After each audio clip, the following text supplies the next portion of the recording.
बंधुओं मीरा क्या कहती थी, मेरे तो गिरधर गोपाल दूसरो ना कोई, और जाके सिर मोर मुकुट मेरे पति सोए। बंधुओं मीरा एक बार बंधुओं मीरा जब बारात निकल रही थी तो मीरा व्याकुल होकर के रोई कि मैं भी विवाह करूंगी। बंधुओं उनकी माँ क्या कही, लड्डू गोपाल को दे दे कि मीरा यही तुम्हारे पति हैं। और बंधुओं वास्तव में वही भाव को मान भी ली, आजीवन पर्यंत मान ली कि मेरे तो गिरधर गोपाल दूसरो न कोई, और जाके सिर मोर मुकुट मेरे पति सोए। मीरा का मन, मीरा का चित्त बंधुओं गिरधर गोपाल में ऐसा लग गया, ऐसा स्थापित हो गया कि जब मीरा दर्शन करने के लिए द्वारकाधीश के मंदिर गई ना, तो मीरा को जाते हुए तो सब देखे, लेकिन उस मंदिर से निकलते हुए किसी ने नहीं देखा। मीरा का बंधुओं शरीर भगवान के शरीर में विलीन हो गया, द्वारकाधीश में विलीन हो गया। ऐसी थी मीरा, इतनी तन्मयता के साथ भगवान से प्रेम करती थी। बंधुओं प्रेम की परिभाषा ही अद्भुत है।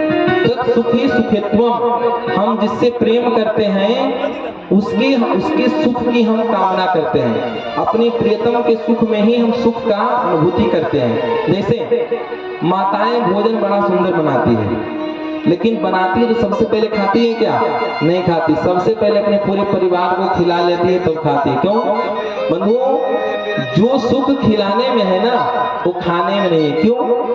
इसीलिए नहीं है क्योंकि अपने बच्चों से, अपने पति से, अपने घर के परिवारों से खूब प्रेम करती है, तो उनके प्रेम के लिए सुबह से शाम तक बंधुओं लगी रहती है गृह कार्य में।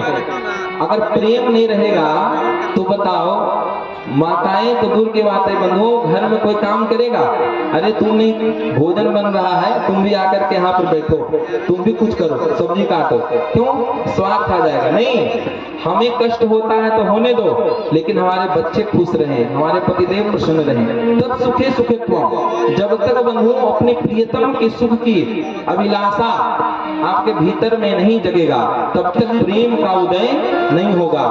और जब तक बंधुओं जीव के भीतर स्वार्थ की कामना रहेगी कि जैसे हम किसी से प्रेम किए तो वो भी मुझसे प्रेम करे, नहीं, यहाँ तो स्वार्थ हो गया, बराबरी हो गया ना। भले आप प्रेम करो या ना करो, हम आपसे प्रेम करेंगे। ये प्रेम की परिभाषा है अलौकिक। आज बंधुओं भगवान श्री कृष्ण उनके हृदय के भाव को समझ गए। सोचे देखो तो सही, सब कुछ छोड़ करके आई यहाँ। बंधुओं भगवान कृष्ण कहें कि हे गोपियों, हम आप सब के साथ में रास करेंगे। बंधुओं भगवान तैयार हो गए, समस्त गोपियां मान गई। अब बंधुओं रास होना प्रारंभ हो गया, लेकिन रास चल ही रहा था कि रास चलते चलते चलते चलते गोपियों के हृदय में एक अहंकार का जन्म हो गया। क्या? देखो तो सही, त्रिभुवन सुंदर जो पूर्ण ब्रह्म परमात्मा है, गोपियां जानती हैं, जो पूर्ण ब्रह्म परमात्मा है आज हमारी इशारे पर नाच रहे हैं। हम इतनी सुंदर है ना, इसीलिए हमारे साथ भगवान नृत्य कर रहे हैं। जैसा ही बंधु ऐसा भाव जगा कि भगवान उन समस्त गोपियों के मध्य से अंतर्ध्यान हो गए। सब गोपियां एक दूसरे को देखने लगी, फिर भगवान कहाँ गए, भगवान कहाँ गए, भगवान अंतर्ध्यान हो गए। बंधुओं अब तो गोपियां जगह जगह ढूंढ रही है भगवान को, हे प्रभु कहाँ हो आप? चारों तरफ बंधुओं खोज रही है, ढूंढ रही है, लेकिन भगवान ऐसे थोड़ी मिलते हैं। भगवान गोपियों को क्यों मिले? इसीलिए मिले थे कि गोपियों को प्रेम का दर्शन भगवान किए तो उनको वचन दिए कि ठीक है मैं रास करूंगा, लेकिन अभिमान जग गया। देखिएगा कभी कभी क्या होता है, जब हमें कोई वस्तु या कुछ भी हमें साधारण ढंग से मिल जाता है ना, तो हमें लगता है कि हमारी ये कुशलता के कारण हमें ये वस्तु मिली है। ऐसा होता है प्रायः। जैसे मान लो किसी को नौकरी बढ़िया लग गया तो क्या कहेगा, अरे खूब मेहनत किए थे महाराज तुम्हें मिला। भैया तुम्हारे जैसे हजारों लोग यहाँ लाइन में लगे हुए हैं, किसी को नहीं हुआ, तुम्हें ही क्यों हुआ? इसीलिए हुआ तुम पर गोविंद की कृपा जग गई, तुम्हारा संस्कार फलीभूत हो गया, इसलिए तुम्हारा काम बन गया। तो कभी भी बंधुओं मन में अहंकार का जन्म जिस दिन होगा उसी दिन भगवान हमारे हृदय से अंतर्ध्यान हो जाएंगे।